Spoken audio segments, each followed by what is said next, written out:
Hello students and welcome to Roshi's education point. आज हम बात करेंगे आपकी Hindi text book class 3 chapter 6 और चैप्टर का नाम है बुद्धि की जीत। इसमें कुछ कठिन शब्द भी हैं जैसे कि विद्वान, मुश्किल, पुस्तक, पुरस्कार, द्वारपाल, क्षमा, प्रतीक्षा, आत्मविश्वास, दर्शन, बुद्धिमानी, नियुक्त, संपन्न, विपत्ति, श्रावस्ती, कोषाध्यक्ष, वक्त, सहनशील, प्रभावित और द्वारपाल। आइए अब पाठ को शुरू करते हैं। बहुत पुरानी पुरानी बात है, मतलब बहुत साल पहले की बात है। श्रावस्ती नगर में चंद्र शर्मा नाम के एक विद्वान रहते थे। विद्वान उन्हें कहा जाता है जिनको बहुत ज़्यादा ज्ञान हो, कोई पंडित हो, कोई योग्य हो। वे बहुत निर्धन थे। निर्धन यानी कि जिनके पास पैसे नहीं थे। उन्हें कोई नौकरी भी उपलब्ध न थी, कोई नौकरी भी नहीं करते थे वो। निर्धनता के कारण कभी उन्हें भूखा भी रहना पड़ता था। निर्धनता यानी कि गरीबी की वजह से कभी कभी तो भूखे पेट भी उनको रहना पड़ जाता था। उनकी पत्नी बड़ी धैर्यवान थी। अब उनकी जो पत्नी थी उनको बहुत संयम था, परंतु बहुत दुखी थी। वह चंद्र शर्मा को कोई ना कोई काम करने के लिए कहती थी। अब क्योंकि उनके पास पैसे नहीं थे, वो गरीब थे, निर्धन थे, तो उनकी जो पत्नी थी वो बोलती थी कि आप कुछ काम कर लो।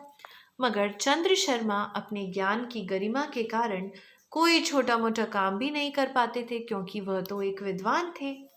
अब चंद्र शर्मा को लगता था कि वो तो बड़े ज्ञानी हैं, तो छोटा मोटा काम करना उनको शोभा नहीं देगा। शोभा का मतलब उनको अच्छा नहीं लगेगा, तो इस वजह से वो कोई काम ही नहीं करते थे।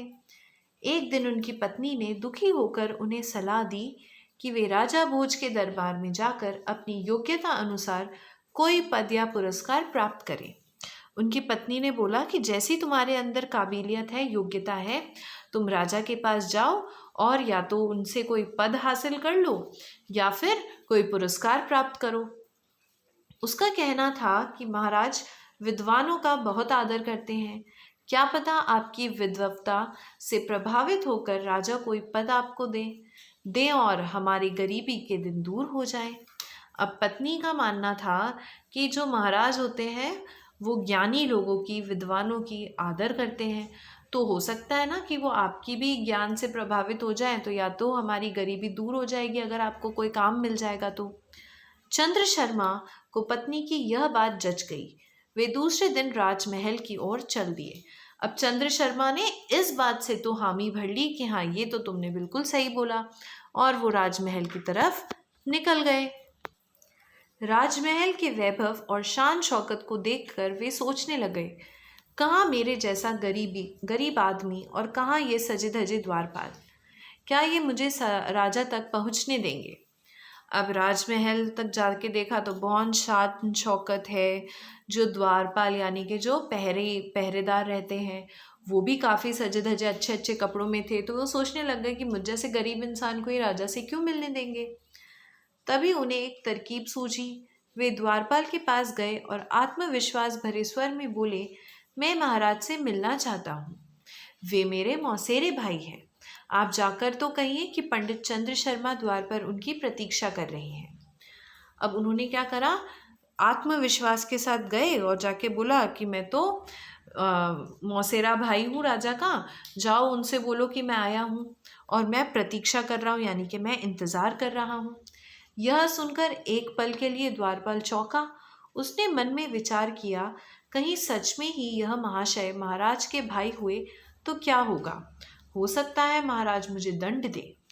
अब द्वारपाल ने भी देखा कि यार ये इतने आत्मविश्वास के साथ बोल रहे हैं, और अगर मान लो ये सही बोल रहे होंगे और अगर मैंने इनको अंदर नहीं जाने दिया तो राजा मुझे सजा दे सकते हैं।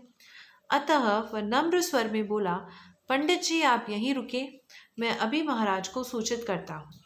यह कहकर द्वारपाल महाराज के पास गया। उसने पंडित जी से बोला कि आप यहीं रुको, मैं महाराज से पूछ के आता हूँ। वह अंदर चला गया। महाराज अपने मंत्रियों के साथ किसी गंभीर विषय पर चर्चा कर रहे थे। द्वारपाल को वहां देख उन्होंने पूछा, कहूँ क्या बात है। अब द्वारपाल को अंदर देखा तो राजा तो अपने मंत्रियों के साथ काम कर रहे थे, लेकिन अब द्वारपाल को देखते उन्होंने पूछा कि किस बात के लिए अंदर आए हो, क्या हुआ है। द्वारपाल डरते डरते बोला, क्षमा चाहता हूँ महाराज, द्वार पर एक गरीब सा व्यक्ति खड़ा है और आपसे मिलने की आज्ञा चाहता है। स्वयं को आपको आपका मौसेरा भाई बता रहा है। अब द्वारपाल ने बड़े डरते हुए बोला कि बाहर एक आदमी है और आपका मौसेरा भाई बता रहा है वो तो खुद को। हमारा मौसेरा भाई? राजा ने आश्चर्य भरे स्वर में पूछा। जी महाराज। अब राजा को तो इस बारे में कुछ पता ही नहीं था, तो बड़े आश्चर्य वाले स्वर में उसने पूछा कि हमारा मौसेरा भाई कैसे आ गया। राजा ने मन ही मन सोचा, मेरा तो कोई मौसेरा भाई ही नहीं, यह धोखेबाज कौन है। यह जानने की इच्छा से उन्होंने कहा, उन्हें अंदर ले आओ।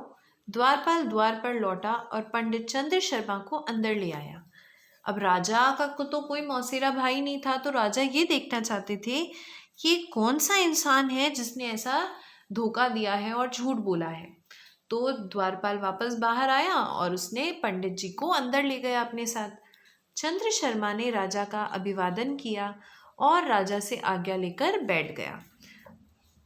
अभिवादन करने का मतलब उनको सामने सर झुकाया, उनसे नमस्ते किया और फिर उनसे आज्ञा लेकर वहाँ पर बैठ गए। राजा ने पूछा, आप कौन हैं? मैंने आपको पहचाना नहीं। क्योंकि राजा तो जानते थे कि उनका कोई मौसेरा भाई नहीं है, इसलिए उन्होंने बोला। चंद्र शर्मा ने उत्तर दिया, महाराज मैं एक ब्राह्मण हूँ और मेरा नाम चंद्र शर्मा है। हाँ, आप पहचानोगे भी कैसे? इसके पूर्व हम मिले ही कहाँ हैं। चंद्र शर्मा ने अपना बताया कि मैं एक पंडित हूँ, मैं ब्राह्मण हूँ, मेरा नाम चंद्र शर्मा है और आप मुझे नहीं पहचानोगे क्योंकि इससे पहले हम कभी नहीं मिले हैं। पर आपने तो अपने आप को हमारा मौसेरा भाई बताया है। राजा ने फिर पूछा कि लेकिन तुमने तो बोला ना कि तुम मेरे मौसेरे भाई हो। महाराज, वह तो आप तक आने की एक तरकीब थी, चंद्र शर्मा ने मुस्कुराकर कहा। चंद्र शर्मा ने अब सच बता दिया कि मैंने तो इसलिए झूठ बोला था ताकि मैं आपसे मिल सकूं। एक विद्वान को झूठ बोलना और धोखा देना क्या शोभा देता है? अब राजा ने पूछा, तुम विद्वान हो और झूठ बोल रहे हो, क्या ये सही बात है क्या? चंद्र शर्मा ने नम्रता भरे स्वर में कहा, शोभा तो नहीं देता है, पर मैं आपके दर्शन करना चाहता था, इस पर भी मैंने झूठ कहाँ बोला। अब उसने क्या बोला कि मैंने झूठ तो नहीं बोला, मैं तो मिलना चाहता था और झूठ नहीं है। वह कैसे? राजा ने विस्मय से पूछा। विस्मय यानी कि आश्चर्य से पूछा कि तुमने तो साफ साफ झूठ बोला है, फिर तुम कैसे बोल रहे हो कि तुमने झूठ नहीं बोला? वह इसलिए महाराज कि ईश्वर की दो पुत्रियां हैं, एक संपत्ति और दूसरी विपत्ति। आप पहली पुत्री संपत्ति के पुत्र हैं, इसलिए आप साधनों से संपन्न एवं सुखी हैं, तथा मैं दूसरी पुत्री विपत्ति का पुत्र हूँ, इसलिए गरीब और दुखी हूँ। वैसे तो हम भाई बहन भाई भाई ही है, तथा हमारी माताएं सगी बहनें हैं श्रीमान। अब उन्होंने क्या बोला कि ईश्वर की पुत्रियां होती हैं दो, संपत्ति यानी कि जिसके पास धन दौलत होती है, और विपत्ति यानी कि जिसके पास कुछ नहीं होती, जो दुखी रहता है। तो इस तरीके से तो हमारी जो माताएं हैं वो सगी बहनें हुई। पंडित चंद्र शर्मा की इस बात को सुनकर राजा भोज गदगद हो गए। गदगद होना यानी कि खुश हो जाना। उन्होंने उनकी बुद्धिमानी से प्रभावित होकर उन्हें अपना प्रमुख सचिव नियुक्त किया। इस प्रकार बुद्धि की जीत हुई।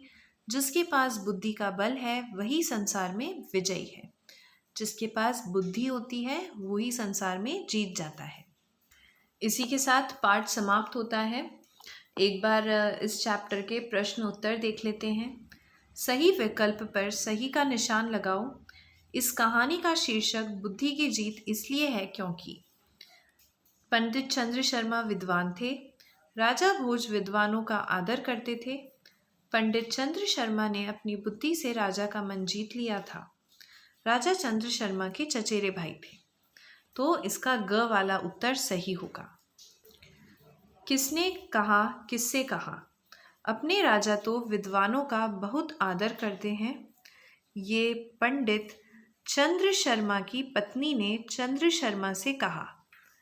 पंडित चंद्र शर्मा की पत्नी ने शर्मा की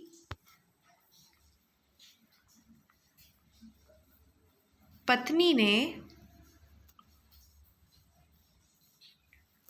चंद्र शर्मा से कहा। चंद्र शर्मा से कहा।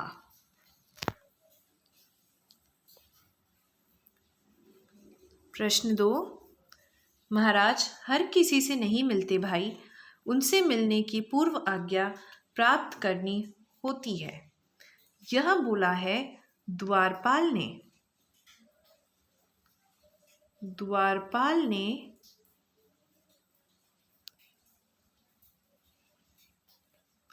चंद्र शर्मा से। चंद्र शर्मा से। हमारा मौसेरा भाई, ये बोला है राजा ने। और राजा ने किससे बोला है? द्वारपाल से। द्वारपाल से कहा है। प्रश्न 4, एक विद्वान को झूठ बोलना और धोखा देना क्या शोभा देता है? ये बोला है राजा ने। और राजा ने ये किसको बोला है? तो राजा ने बोला है चंद्र शर्मा को। राजा ने चंद्र शर्मा को।